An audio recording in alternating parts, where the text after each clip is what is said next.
Ethan Sullivan sat alone at table 17, nursing a cup of tea that had gone cold 20 minutes ago. Around him, the wedding reception hummed with life, laughter, clinking glasses, champagne toasts, the DJ announcing the father-daughter dance. He was an island of stillness in a sea of celebration. 3 years. 3 years since his wife Rachel had died.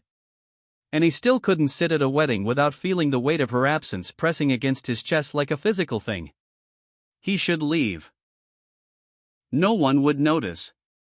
He'd done his duty, showed his face, congratulated the couple, signed the guest book. His colleague wouldn't take offense if he slipped out early. Everyone knew his situation. Everyone understood. His hand reached for his car keys. "Excuse me, mister." Ethan looked up. 3 identical little girls stood at his table, maybe 6 years old, with matching blonde curls tied back with pink ribbons. They wore pale pink dresses that matched their ribbons, and they were staring at him with the kind of intense focus usually reserved for mission-critical operations. "Are you lost?" Ethan asked, glancing around for a frantic parent. "Do you need help finding your mom or dad? We found you on purpose." The girl on the left said, "We've been looking for someone like you all night." The middle one added, "And you're perfect." The right one finished. Ethan blinked. Perfect for what? The 3 girls exchanged glances.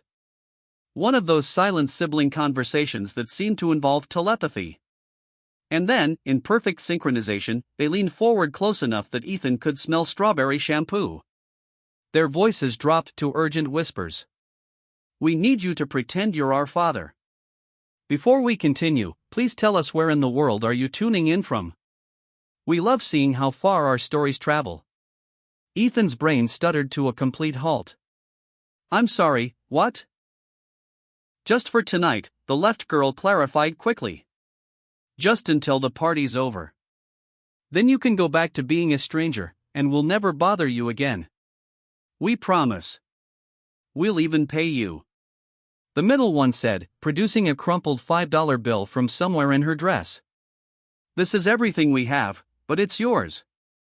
Ethan set down his teacup carefully like it might shatter. "Girls, I think there's been some kind of misunderstanding. I can't just please." The right one's eyes were suddenly bright with unshed tears. "Our mom is so lonely. She sits by herself at every wedding, every party, every event.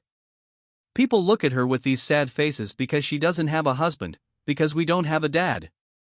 And she smiles and pretends she's fine, but she's not fine. We can see it." Something in Ethan's chest cracked wide open. He knew that smile had warned himself for 3 years. The smile that said, "I'm okay when you were absolutely definitely not okay." "Where's your mom?" he heard himself ask. All 3 girls pointed in perfect unison across the reception hall. Near the bar stood a woman in a red dress that stopped Ethan's heart mid-beat. Not because it was revealing. It was actually quite modest with elegant long sleeves and a high neckline, but because she was so stunning it felt almost unfair to everyone else in the room. Blonde hair swept up in a classic updo. The kind of timeless beauty that belonged in old Hollywood films. And that same smile Ethan had just been thinking about, the one that didn't quite reach her eyes. She was holding a glass of wine, standing alone while groups of people chatted and laughed around her, creating an invisible barrier she clearly wasn't part of. Ethan recognized the stance immediately. The way she held herself just slightly apart, present but not participating, there but not belonging. She looked exactly how he felt every single day. "That's our mama," the left girl whispered. "Her name is Caroline. Caroline Hayes." The middle one added. "She works 2 jobs so we can have nice things. She reads us stories every night. Even when she's tired, she never complains. And nobody ever talks to her at parties."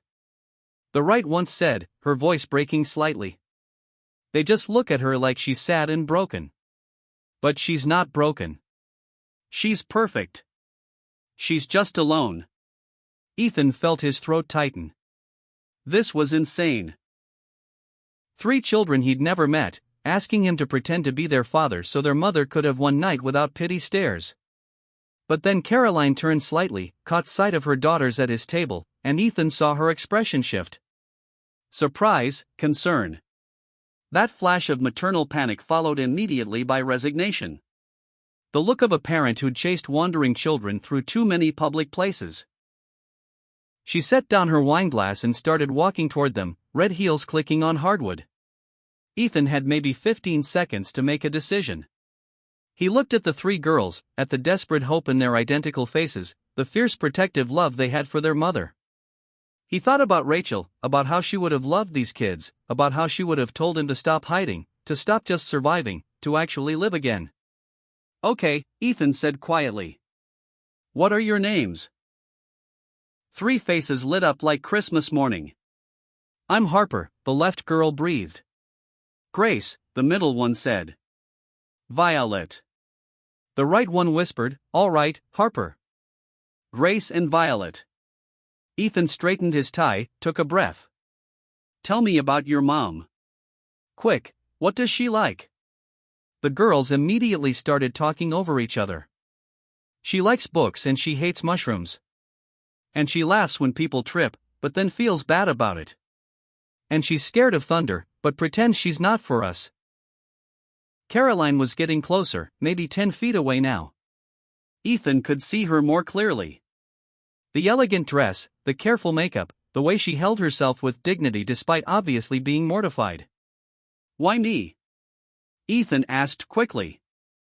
"Why not someone else?" All three girls looked at him like the answer was obvious. "Because you look lonely, too," Harper said simply. "Just like Mama. We thought maybe lonely people could help each other stop being lonely just for one night." And that might have been the most insightful thing anyone had said to Ethan in 3 years. "Girls," Caroline's voice was musical, slightly breathless, tinged with embarrassment. "I am so sorry. I hope they weren't bothering you." She was even more beautiful up close. Not magazine cover beautiful, something warmer than that. Real. The kind of beauty that came with laugh lines and a face that had lived a full life. Ethan stood the way his mother had taught him. "They weren't bothering me at all. Actually, I was just asking them if it would be okay if I joined a table. Sitting alone at weddings is depressing." Caroline's eyes widened. Surprise flickered across her face, followed by confusion, followed by something that looked dangerously like hope before she shut it down. "Oh, you don't have to. I mean, they probably cornered you." "They didn't corner anyone." Ethan lied smoothly. He gestured to his abandoned teacup. "I've been sitting here trying to work up the courage to introduce myself to the beautiful woman in the red dress. Your daughters just gave me the perfect excuse." Caroline's cheeks flushed pink. And for just a second that fake smile became real. "I'm Caroline," she said, extending her hand.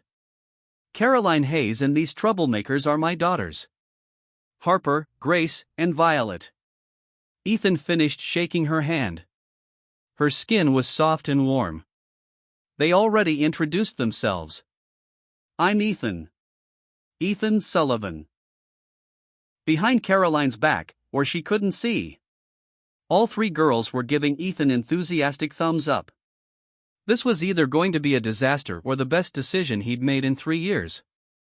Probably both. Caroline led him to her table number 23, tucked in a corner that felt deliberately chosen for its invisibility. Ethan held her chair, an automatic gesture his mother had drilled into him as a boy, and saw a surprise flicker across Caroline's face like she wasn't used to men doing small courtesies. The girls climbed into their chairs, practically vibrating with excitement. Harper kept shooting Ethan meaningful looks that were about as subtle as a fire alarm. Grace was grinning so hard it looked painful. Violet kept whispering. "It's working," under her breath.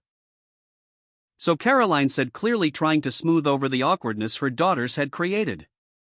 "I really am sorry about them ambushing you. They have this habit of talking to strangers no matter how many times I explain why that's not okay.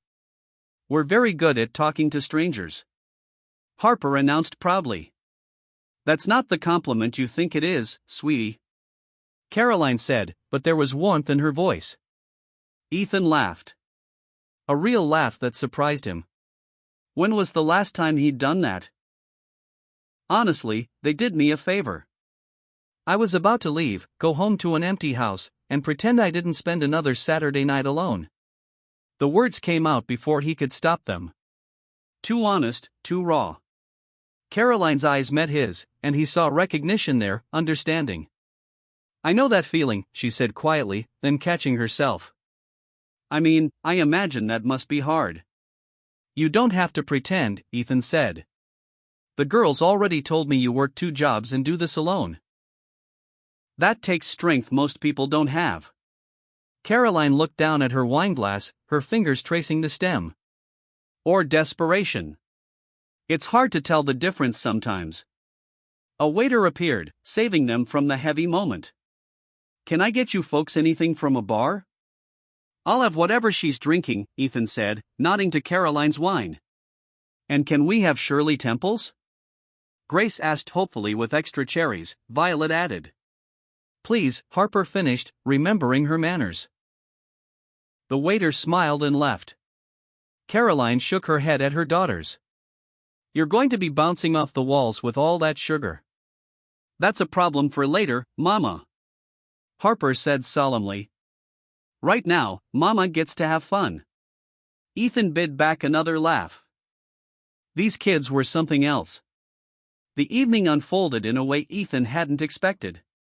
Conversation came easily about the wedding, about the absurdly fancy centerpieces, about whether the cake would be chocolate or vanilla.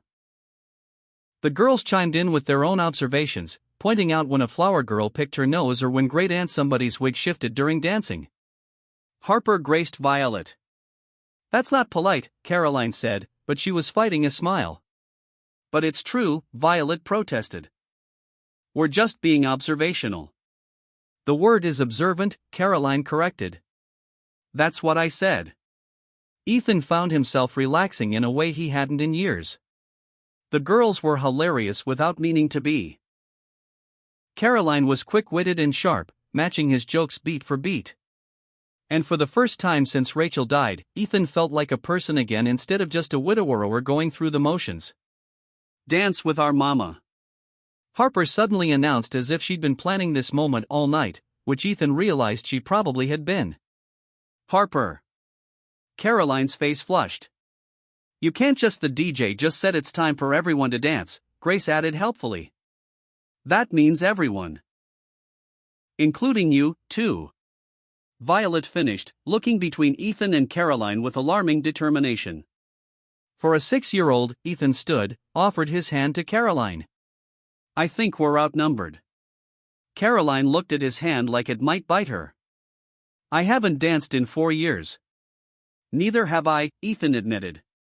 We'll probably step on each other's feet and embarrass ourselves, but your daughters have gone to a lot of effort to orchestrate this, and I'd hate to disappoint them. Something in Caroline's expression softened. She took his hand and let him lead her to the dance floor. The song was slow, something romantic Ethan didn't recognize. He placed one hand on Caroline's waist, kept the other clasping hers, maintained respectful distance.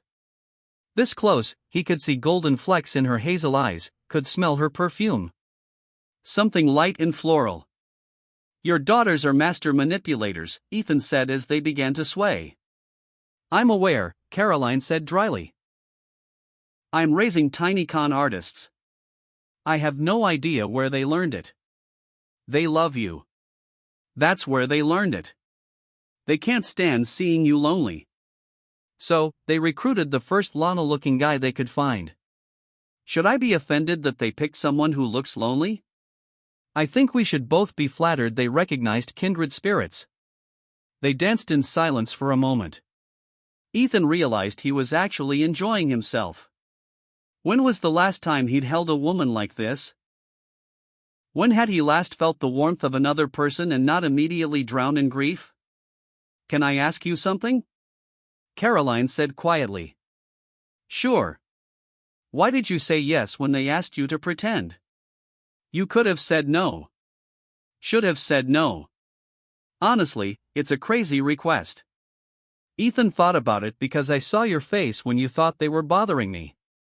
You were already preparing to apologize, already expecting rejection. And I thought, I know that feeling. I know what it's like to brace for disappointment because it's easier than hoping. And I guess I wanted to give you one night where you didn't have to brace. Caroline's eyes glistened. That's the kindest thing anyone said to me in a very long time. Your daughters might have been onto something. The lonely helping the lonely thing. Is it helping? Caroline asked. Or are we just really good at pretending? Ethan smiled. Does it matter for tonight? Pretending feels pretty good. The song ended. Ethan started to step back, but Caroline's hand tightened on his shoulder. One more, she asked almost shyly. If you don't mind. I don't mind at all. They danced through 3 more songs. Other couples joined them on the floor, and suddenly Caroline wasn't the lonely single mom standing by the bar anymore. She was just a woman at a wedding dancing with someone, laughing at his jokes, looking genuinely happy. When they finally returned to the table, the girls were beside themselves. You danced for 4 whole songs, Harper reported as if she'd been keeping meticulous count. Mrs. Patterson saw you. Grace added, she's the one who always looks at Mama with sad eyes, but she didn't look sad this time. She looked surprised. Mission accomplished. Violet whispered, giving her sisters covert high fives under the table. Ethan and Caroline exchanged glances. They'd been played by 6-year-olds, and somehow neither of them minded. The rest of the evening passed in a blur. Ethan danced with each of the girls. Harper standing on his feet. Grace twirling until she was dizzy. Violet demanding to be dipped dramatically. He made Caroline laugh so hard she snorted, which made her laugh harder. They shared a piece of wedding cake that was definitely vanilla, settling the earlier debate. And for 4 hours, Ethan forgot he was a widower. Caroline forgot she was a struggling single mother. They were just 2 people enjoying an evening, aided by 3 tiny matchmakers who looked immensely proud of themselves. When the reception started winding down, reality crept back in. The DJ announced last call. Guests began gathering coats and purses. The spell was breaking.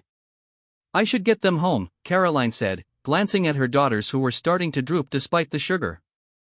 It's past their bedtime. Of course, Ethan stood suddenly unsure. Did he ask for a number? Pretend this never happened? What was the protocol for a fake date orchestrated by children? Before he could decide, Harper appeared at his elbow. Mr. Ethan, she said very seriously. Thank you for being our pretend daddy tonight. You were really good at it. Something in Ethan's chest cracked. You're welcome, Harper. Thank you for picking me. We didn't pick wrong, did we? Grace asked, looking between him and her mother. You had fun, right? We had fun, Caroline confirmed, her voice soft. Then you should see each other again, Violet announced as if it was the most logical conclusion in the world. That's what grown-ups do when they have fun together. They have more fun together later. Caroline's face flushed. Violet, you can't just she's not wrong, Ethan interrupted. He looked at Caroline, his heart hammering. I know this whole thing started as pretend, but I haven't enjoyed an evening this much in 3 years. And I'd like to see you again for real this time. No pretending. Just you and me and probably these 3 in the background orchestrating everything. Definitely orchestrating, Harper confirmed. Caroline bit her lip and Ethan could see her wavering, wanted to say yes, but scared to hope. Want coffee? Ethan said, that's all I'm asking. You picked a time and place. Bring the girls if that makes you more comfortable. And if it's terrible, we'll part as friends and chalk this up to a weird but nice evening. But if it's not terrible, it won't be terrible, Grace said confidently. Grace, hush, Caroline said. But she was smiling. That real smile. The one that reached her eyes. She pulled out her phone. Okay, 1 coffee, but I'm warning you. In the light of day, without the romance of a wedding, I'm actually pretty boring. I seriously doubt that, Ethan said, entering his number into her phone. She texted him immediately. A simple hi, it's Caroline. So he'd have her number, too. I'll text you tomorrow. Ethan promised. We'll figure out what works for you. Caroline nodded, gathering her daughters. But before they left, she did something that surprised both of them. She stood on her tiptoes and kissed Ethan's cheek. Just briefly, just enough to leave the ghost of warmth against his skin. Thank you, she whispered, for playing along, for making tonight special, for being kind. Then she was gone, herding 3 tired girls toward the parking lot, leaving Ethan standing alone on the dance floor with his hand pressed to his cheek and something that felt dangerously like hope blooming in his chest. That night, Ethan lay in bed, staring at his ceiling, unable to sleep. His phone sat on his nightstand, Caroline's number glowing in his recent texts. He thought about Rachel, about how she'd been gone for 3 years, about how she would have wanted him to be happy, would have told him to stop existing and start living. His phone buzzed. A text from Caroline sent at 11:47 p.m. when he should have been asleep. The girls won't stop talking about you. They're calling you their project. Fair warning. If we do have coffee, they're going to consider it a huge victory and become unbearable. Ethan smiled in the darkness and typed back. Tell them their project is already a success. I haven't smiled this much in years. Also, I insist on buying. That $5 they offered me is burning a hole in my pocket. Caroline's response came quickly. They'll want that $5 back. They're saving up for a kitten I've said no to approximately 700 times. What if I buy the coffee and contribute to the kitten fund? Then you're definitely trying to bribe your way into our good graces. Is it working? A long pause. Ethan held his breath. Yes, coffee on Tuesday. There's a place near my work. 3 p.m. I'll be there. Tuesday arrived wrapped in nervous energy. Ethan changed his shirt 3 times, second-guessed his hair, arrived 15 minutes early, and had to sit in his car to avoid looking too eager. Caroline was already there when he walked in, sitting at a corner table with a coffee already in front of her. She changed from her nursing scrubs. Her text had mentioned she worked at the hospital into jeans and a soft blue sweater that made her eyes look more green than hazel. Hi, Ethan said, suddenly feeling like a teenager on his first date. Hi, Caroline replied, and he could see she was just as nervous. I ordered already. I hope that's okay. I have to pick the girls up from school at 4:30, so I wanted to maximize our time. Smart thinking. Ethan ordered at the counter, black coffee, nothing fancy, and returned to